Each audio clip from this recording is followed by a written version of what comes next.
અમદાવાદના ખોખરામાં વિદ્યાર્થીએ હુમલો કરતા ઇજાગ્રસ્ત વિદ્યાર્થીએ જીવનની જંગ હારી ગયો છે।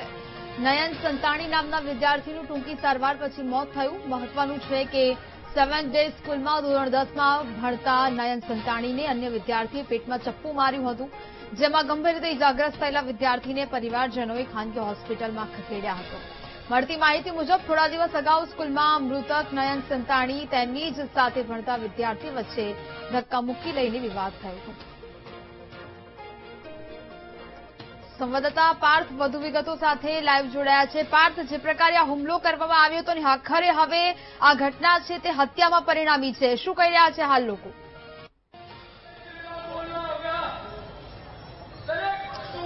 જી ચોક્કસથી જે રીતની વાત કરવામાં તો ગઈકાલે બપોરે 1 વાગ્યાની ઘટના છે કે ધોરણ 10ના વિદ્યાર્થીને જે સ્કૂલની બહાર છરી મારવામાં આવી હતી, ત્યારબાદ વિદ્યાર્થી ઘાયલ અવસ્થામાં સ્કૂલની અંદર કેમ્પસમાં પ્રવેશ્યો હતો। સ્કૂલ કેમ્પસ દ્વારા સ્કૂલ તંત્ર દ્વારા 108 બોલાવવાની પણ તસ્દી ન લીધી હતી અને રિક્ષામાં હોસ્પિટલ લઈ જવાની વાત કરવામાં આવી। જ્યારે વાલીઓની વાત કરવામાં તો વાલીઓ સ્પષ્ટ કહી રહ્યા છે કે સ્કૂલ તંત્રએ 108 બોલાવી ન હતી, ત્યારે અત્યારે તમે જે રીતના વાલીઓ જોઈ રહ્યા છો, વાલીઓ અત્યારે સ્કૂલમાં આવીને હલ્લાબોલ કરી રહ્યા છે। જે સ્કૂલ તંત્ર દ્વારા કોઈ પણ પ્રકારના પગલાં લેવામાં આવ્યા નથી, આ ફક્ત પૈસાની ઉઘરાણીઓ જ વાલીઓ દ્વારા કરવામાં આવે છે। ત્યારે તાત્કાલિક ધોરણે આને જે અન્ય વિદ્યાર્થીઓ છે જે અહીંયા અભ્યાસ કરી રહ્યા છે તેમની સુરક્ષાને લઈને વાલીઓ અત્યારે અહીંયા આવ્યા છે અને સ્કૂલને રદ કરવાની એટલે સ્કૂલની માન્યતાને રદ કરવાની વાત પણ અત્યારે હાલમાં કરવામાં આવે છે। વાલીઓની સાથે આપણે વાતચીત કરવાનો પ્રયત્ન કરીશું। જે ઘટના બની ખૂબ જ દુઃખદ ઘટના છે। સ્કૂલ તંત્રને રિક્ષામાં લઈને ઘરનો ભત્રીજો ગયો, એકનો એક છોકરો ગયો, મા બાપ છોકરા વગરના થઈ ગયા। સ્કૂલની બેદરકારીના કારણે આ સમગ્ર ઘટના થઈ હોવાની વાત છે। જે વિદ્યાર્થી હતો જે અહીંયા છરી લઈને આવ્યો હતો તે અગાઉ પણ આવી ઘટના કરી ચૂક્યો છે, તેના વિરુદ્ધમાં પણ સ્કૂલ તંત્રને અનેક વખત ફરિયાદ પ્રાપ્ત થઈ છે, પરંતુ તેમ છતાં પણ સ્કૂલ તંત્ર દ્વારા કોઈ પણ જે તસ્દી છે તે તસ્દી લેવામાં આવી ન હતી। આખી ઘટના છે સ્કૂલ તંત્રની વાત કરવામાં ક્યાંક ને ક્યાંક ગિલ્ટી થશે। સ્કૂલ તંત્ર ફસાયેલું બચાવ જ કર્યો છે, સ્કૂલ તંત્રએ બચાવ જ કર્યો છે। છોકરો અહીંયા પડ્યો છે સ્કૂલના પ્રિમાઇસીસમાં, કહેવામાં આવે છે કે બહાર થયું છે। બ્લડ સ્ટેન કઈ રીતે રિમૂવ કર્યા?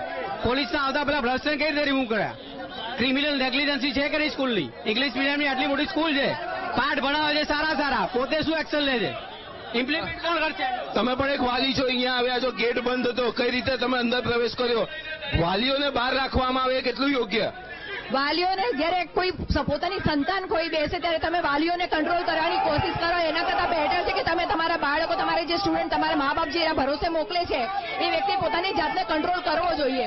અને વાલીઓ એઝ મારી પોતાની 2 દીકરીઓ અહીંયા ભણી રહી છે, આ પહેલી વારનો પ્રશ્ન નથી, વારંવાર છોકરાઓનો પ્રશ્ન બને, છોકરીઓને છેડતીના પ્રશ્નો બને છે, એને ગાળો દેવામાં આવે છે, એને મિડલ ફિંગર બતાવવામાં આવે છે। હમણાં થોડા દિવસ પહેલા કોમ્પ્યુટર લેબમાં, કોમ્પ્યુટર રૂમમાં ફોન મૂવી જોતા એક બાળક પકડાયો। આ કિસ્સાઓ અવારનવાર આવતા। મેં પોતે 2 થી 3 વખત ફરિયાદ કરી। હમણાં અઠવાડિયા પહેલા હું મારી દીકરીઓની સ્કૂલ ચેન્જ કરવાનું પ્લાનિંગ કર્યું, ઇન્ક્વાયરી કરવા બી ગઈ, પણ મારા ઘરમાં એવું तंत्र ये अभी government of Gujarat Ahmedabad DO office से किस तरह के पगले लेने मीन्स किस तरह का एक्शन लेना चाहिए ये स्कूल के विरुद्ध? तो स्कूल ही बंद कर दो। इधर अंदर क्या क्या होता है किसी को पता ही नहीं। बनाव बनता है हर 6 मंथ कुछ ना कुछ। आपने अभी कुछ रेप की बात की, मेरी बहन की लड़की भी यहाँ है, अभी मर सकते तो इंसान रेप करने में कितना टाइम लगा? प्रिंसिपल ही भाग गया है तो वो मिला हुआ ही होगा ना। कल उठ के रेप हो जाएगा तो किसके भरोसे रहेंगे हम लोग? आत्महत्या भी की हुई है ये स्कूल की लड़कियों ने। मतलब प्रशासन का पता नहीं, लेकिन स्कूल वाले उसमें कहीं ना कहीं माँ बाप भी जवाबदार है और ये जो स्कूल के सिस्टम वाले वो भी जिम्मेदार है, क्योंकि लड़कियां सुसाइड कर रही है, लड़कियों को छेड़ती, गाली देते हैं। क्यों भाग गए? अगर सच थे तो रहना चाहिए था ना, क्यों भाग गए? कोई भी नहीं है। 6:30 बजे सब थे, अभी कहाँ गए? एक बात और कहना चाहूंगी कि अभी बच्चों के पास से 100 रुपए हेल्थ के नाम पे से लिए जा रहे हैं, तो हेल्थ जब इंसान की जिंदगी का ही आप केयर नहीं कर पा रहे तो हेल्थ का क्या करोगे आप? और 100 रुपए किस चीज के? मैं ये सवाल करने के लिए आजकल मैं आने वाली थी और ये किस्सा बन गया। आप बच्चे की जिंदगी इसमें सेफ नहीं है तो हेल्थ का क्या करें? 100 रुपए किस चीज के ले रहे हैं? 6 મહિના પહેલા અમે કમ્પ્લેન કરી છે કે મુસલમાનોના છોકરાઓને કાઢી નાખો અને બિલકુલ એને એડમિશન આપો જ નહીં, તો એના ઉપર કોઈ ધ્યાન નથી આપ્યું એને। ચોક્કસની જે રીતની વાત કરવામાં આવે તો બહુ મોટો વિરોધ અત્યારે સ્કૂલના કેમ્પસમાં થઈ રહ્યો છે. પ્રિન્સિપલને મળવાની વાતચીત થઈ રહી છે. વાલીઓ અહીંયા ભેગા થયા છે. સ્કૂલની માન્યતા રદ કરો.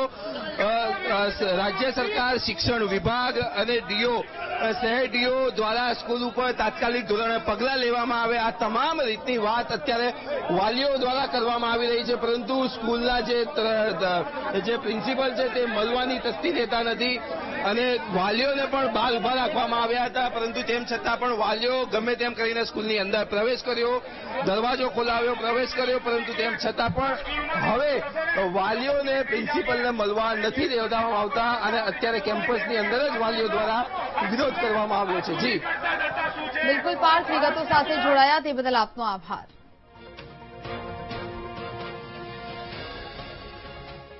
આ શાળા છૂટ્યા પછી બાળકો બહાર જતા રહ્યા હતા અને સામેની ગલીમાં બાળકે બીજા બાળકને માર્યું અને થોડી વાર પછી એ બાળક એનું પેટ દબાવીને આવીને પાછળ ઓફિસની પાછળ બેસી ગયો. જે અમારા કોઈક ભાઈ આવીને અહીંયા સ્ટાફને કહ્યું કે ભાઈ તમારા કોઈક બાળકને ચપ્પુ માર્યું છે અને તરત જ અમારા જે સ્ટાફ હતો એમણે એમ્બ્યુલન્સને ફોન કર્યો, પણ એમ્બ્યુલન્સ એ સમયે આવી ના રહી અને અમે તરત જ રાહ જોયા વગર અમારા સ્ટાફે તરત જ રિક્ષામાં બેસાડીને તરત જ હોસ્પિટલ લઈ ગયા. તરત જ હોસ્પિટલ લઈ જવા માંગતા હતા એટલે તરત જ અમારા સ્ટાફે હોસ્પિટલ લઈ ગયા અને જ્યાં સુધી તેઓ રાત્રે 9 વાગ્યા સુધી અમારો આખો સ્ટાફ, આચાર્ય સહિત બધા આખો સ્ટાફ ત્યાં જ રહ્યા હતા. ના, કેમ્પસમાં બની નથી, કારણ કે આ શાળા છૂટી ગયા અને બાળકો બહાર નીકળી રહ્યા હતા. એ બાળક બહાર જતો રહ્યો હતો અને બહાર સામેની ગલીમાં એને જે ઘટના બની એ ત્યાં થઈ છે અને બાળક પેટ પકડીને, કમરે હાથ પકડીને પછી આવીને ત્યાં બેસી ગયો પાછળ અને કોઈકે આવીને અહીંયા ઓફિસમાં જાણ કરી રિસેપ્શન પર અને તરત જ અમારો સ્ટાફ ભાગીને એને રિક્ષામાં બેસાડીને હોસ્પિટલ લઈ ગયા. આ ગાડી બહાર હશે અને બહાર કદાચ તીક્ષ્ણ હથિયાર મૂક્યું હશે અને બહારથી લઈને આ માર્યું છે. બાકી એની સાથેની બેગમાં એવું કંઈ લાવ્યું હોય એવું ક્યાંય બન્યું નથી. તો જ પ્રકારે હવે આ શાળામાં ઘટના ઘટી છે તેમાં વાલીઓમાં રોષ જોવા મળી રહ્યો છે. વિદ્યાર્થીને ચપ્પુ મારવાની આ ઘટના સ્કૂલ બહાર બની હોવાનું હાલ તો એડમિન દ્વારા જણાવવામાં આવ્યું છે. જોકે હવે આ શાળાને લઈને અનેક ગંભીર સવાલો છે તે ઉદ્ભવી રહ્યા છે. સારા ભવિષ્યને બદલે અપરાધની દુનિયામાં આખરે આ બાળકો કેમ ધકેલાઈ રહ્યા છે? દિવસભર વિદ્યાર્થીની બેગમાં ચાકુ હતું તો શાળાને કેમ ન ખબર પડી? વિદ્યાર્થી ચાકુ લઈને શાળામાં આવે ત્યાં સુધી શિક્ષકો અને સંચાલકો કેમ અજાણ છે?